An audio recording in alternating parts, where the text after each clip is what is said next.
এবার লাইভে এসে বারিশা হককে চরম অপমান করলো। এর জামাই যে বলছিল না আমার জামাই নাকি ভালো করে তবলা বাজাইতে পারে না, তোর বউয়ের তবলাটা একটু ভালো করে বাজা, তোর বউয়ের তবলাটার একটু আটকা, বুঝছ নাই?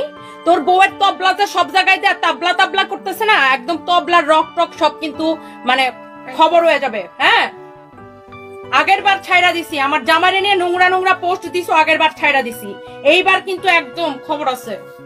ইন্ডাস্ট্রিতে রেডি আছে, এদের ইন্ডাস্ট্রিতে একটা ব্র্যান্ড প্রমোটার, একটা লাইভ প্রেজেন্টার ওরে দেখতে পারে না। আর ব্যবসায়ীদের কথা তো নাই বললাম, কয়েকশো উদ্যোক্তার শুধু কমপ্লেনই আছে এর নামে। আমার জামাইরে নিয়ে তখন পোস্ট দিছিল যে আমার জামাই নাকি তবলা বাজাইতে পারে না, আমার জামাই নাকি এই, আমার জামাই নাকি সেই, ও খুব তবলা বাজাইতে পারে। ওর বউরে এত তবলা বাজানো বাজাইছে যে ওর বউ সারাদিন মানুষের পিছনে লেগে থাকে। তবলা একদম ভিতর দিয়ে ভইরা দিব তবলা। হ্যাঁ, তবলা তবলা ও হিজরা বেড়াদের সাথে যা তবলা বাজাও, হিজরা বেড়াদের যাদের লয়ালে ঘুরো না তাদের সাথে যা তবলা বাজাও, আমার মতো ব্যবসায়ীর সাথে তবলা বাজাইতে আইসো না। ফালতু ছোট লোক কোথাকার, আমাকে বলে আমি নাকি ফেক রেস্টুরেন্টের মালিক, থার্ড ক্লাস কোথাকার। তোর মতো যায় আমার সারাদিন বলা লাগে ও এটা আমার রেস্টুরেন্ট, এখানে খাইতে এসছি, মামা বাপের জন্মে খাস নাই তো খা ইচ্ছা মতো। আমার যা নিজের রেস্টুরেন্টে যা খায়া খায়া ভিডিও বানানো লাগে না, আমি একবার লাইভ করে বলে দিব এটা আমার রেস্টুরেন্ট, বাস 1 বছরের জন্য বুকিং হয়ে যাবে রেস্টুরেন্ট। ফালতু কোন হালকার। আর নায়িকার উন্না ধরে ধরে, নায়িকার শাড়ি ধরে ধরে দৌড়াইতে হয় না আমাদেরকে। হ্যাঁ, কারো শাড়ি ধরে ধরে দৌড়াইতে হয় নাই। ফালতু কোন হানকার। পোস্টটা দেখে মেজাজটা এমন চড়া চড়ছে, সবাই একরকম ভাবছো। হ্যাঁ,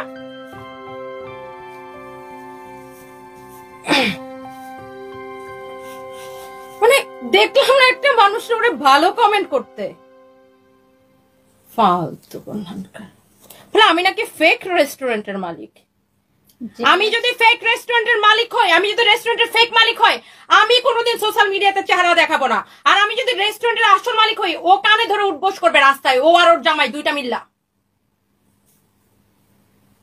ও আমাকে যাতা ভাবছো? হ্যাঁ, তোমাদের মতো মেয়েদেরকে আমি পয়সা দিয়ে কিনে এনে লাইভ করাই, বুঝছো? করাইছি, তোমাকেও পয়সা দিয়ে কিনে আনছি। চাকর কোথাকার, তোমাদের মতো মেয়েরা চাকরের মতো খাটো আমাদের মতো ব্যবসায়ীদের পিছনে। চাকর ব্যবসায়ীরা তো মানে ব্যবসায়ীরা তো চাকরের মতো ওদেরকে কিনে আনে টাকা দিয়ে। আমি সরি এখন এইভাবে বলা লাগতেছে, বিকজ নিজে ফেক, সবাইরা সে ফেক মনে করে, সে ফালতু কোন হানকার। কতগুলো আজকেও দেখছি এক মহিলা ফটোশুট করাইছে, সে ফটোশুটে যায়, সে তালাবাহনা করছে, মহিলার ফটোশুট ঠিক মতো করে দেয় না, ওই মহিলা তাকে নিয়ে পোস্ট দিছে। 2 দিন পরে পরে তারে নিয়ে মানুষ কমপ্লেন দেয়। 2 দিন পরে পরে মানুষের থেকে পয়সা নেয়, টাকাগুলো হালাল করে খায় না। দুনিয়ার মানুষের থেকে সে পয়সা নেয়, পয়সা নিবে 40,000 নিবে, 1 ঘন্টার জন্য 50,000 নিবে, নিয়ে মানুষের টাকাটা হালাল করে খায় না। মানুষের থেকে পয়সা নিবে, নিয়ে ঠিক মতো প্রমোট করবে না। এর নামে দুনিয়ার অভিযোগ আছে। আবার সে আমাকে বলে আমি নাকি ফেক রেস্টুরেন্টের মালিক। থার্ড ক্লাস বস্তি কোথাকার। তুই আমার নাম ধরে পোস্ট দে, তোর আমি চ্যালেঞ্জ করলাম, তুই আমার নাম ধরে পোস্ট দে, নাম ধরে শুধু পোস্টটা দে যে আমি রেস্টুরেন্টের ফেক মালিক। এটা যদি তুই নাম ধরে দিতে পারোস যে আমি রেস্টুরেন্টের ফেক মালিক, কান ধরে উঠবোস করাবো, কান ধরে। আমি রেস্টুরেন্টের ফেক মালিক না, আমি কয়টা রেস্টুরেন্টের মালিক ওইটা দেখায় তোর কান ধরে উঠবোস করাবো। থার্ড ক্লাস কোথাকার। তোর মতো শো অফ করা লাগে না। আমার এখানে আমার ভাতের রেস্টুরেন্ট, আমার এইসের রেস্টুরেন্ট, আমার সেইসের রেস্টুরেন্ট, এসব শো অফ আমাদের করা লাগে না, দরকার নাই। ফকির খাওয়াই এরা প্রমোট করে, ফকিররা খাওয়াইতেছে, হেডাও শো অফ করা লাগে। রুবায়েত ফাতিমা তনি সম্পর্কে খবর নিয়ে দেখ যে একটা গ্রামের মধ্যে আমি কি কি করে দিচ্ছি। হ্যাঁ, আল্লাহর রহমতে মাসে কয়টা মানুষের ট্রিটমেন্ট করাই দেয়, খবর নিয়ে দেখ। তোর মতো এরকম সোশ্যাল মিডিয়াতে আমার পোস্ট দিতে হয় না, আমি অমুকে ট্রিটমেন্ট করাই দিছি, তোমাকে ট্রিটমেন্ট করাই দিছি, তোমাকে এই করাই দিছি, সে করে দিছি। এসব ফেক শো অফ করা লাগে না। নামাজের বিছানার মধ্যে বসে এরকম ছবি দেওয়া লাগে না যে দেখো আমি ইমানদার নামাজ পড়তেছি।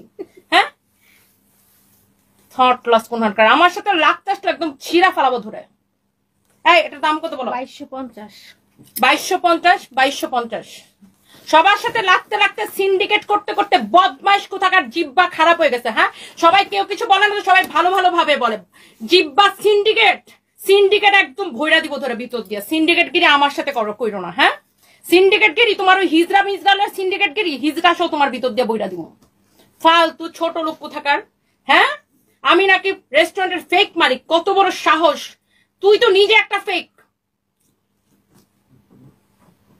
লাইভ তো দেখতেছে নিশ্চয়, বেহায়া ছোট লোক প্রতিদিন আমার লাইভ দেখে। ফালতু কোন হরকর।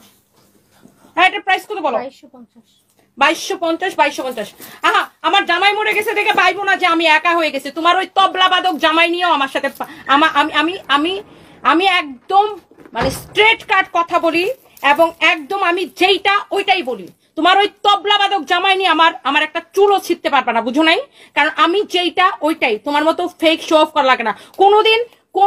কেউ বলতে পারবে না, ধরো রাখো ব্যাগ, রাখো ব্যাগের লাইভ রাখো।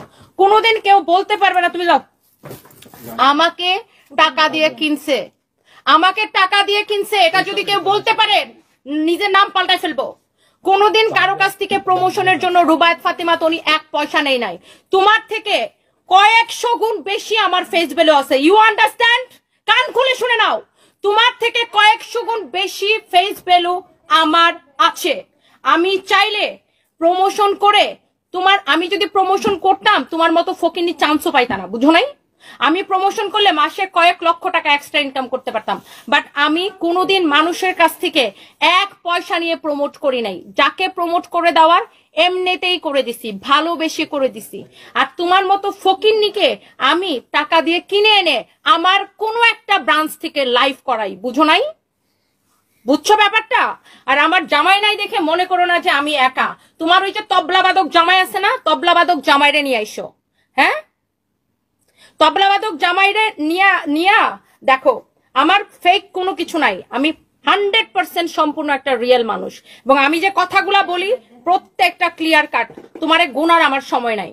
তুমি যে আমাকে ফেক ব্যবসায়ী বলছো না, ফেক রেস্টুরেন্টের মালিক বলছো না, এইটা সাহস থাকলে, গার্ডস থাকলে আমার নাম লিখে পোস্ট দাও যে রুবায়েত ফাতেমা তনি ফেক রেস্টুরেন্টের মালিক।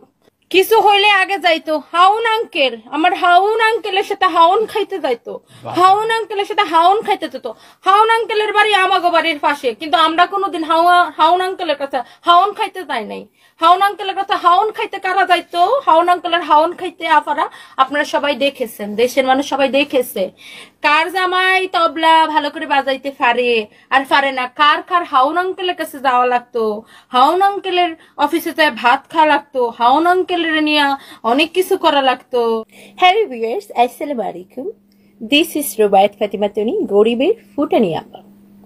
এই যে এখন আমি লাইভটা করতে এসেছি, এই লাইভের জন্য, আমার শাড়ি ধরার জন্য, গয়না ধরার জন্য, চুল ধরার জন্য, চোখ ধরার জন্য 100 জন মানুষ। আঁচলটা ধরবো, আঁচলটা ধরলে তো তুমি বড় হয়ে যাবা প্লিজ। আমি আর কাউকে বড় বানাবো না, আমি নিজে নিজে বড় হবো।